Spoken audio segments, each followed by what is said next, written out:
On Holy Land pilgrimage, we Franciscans guide you to the shrine on the Mount of the Beatitudes. There, Matthew's Sermon on the Mount is commemorated in a lovely chapel which enshrines those famous sayings of Jesus. Today, from Luke's Gospel, we hear a similar discourse, but we're told that Jesus had come down from a mountain and stood on a stretch of level ground. This text, then, gets the name the Sermon on the Plain.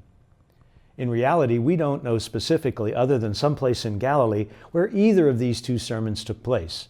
And possibly both evangelists may have brought together different aspects of Jesus' teaching in the concise forms that each gives us. Luke's version of the Beatitudes is much more basic than Matthew's, which at first seem more spiritual, given on the mountaintop.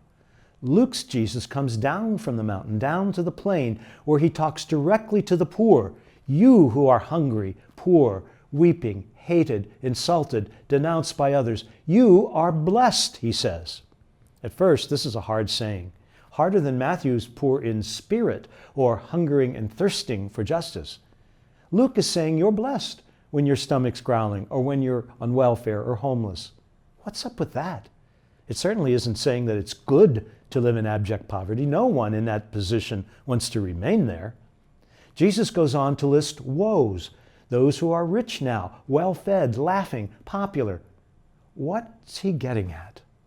Jesus is not saying that all rich or contented people are going to hell, while all poor people are going to heaven. Rather, he's saying that hunger, poverty, suffering all lead us to God.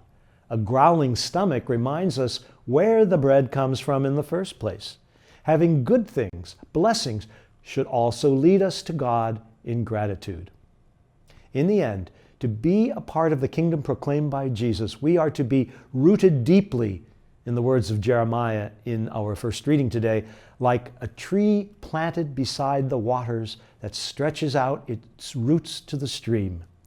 Remaining connected to God in the relationship Jesus offers us is the way to true satisfaction, true wealth, true joy.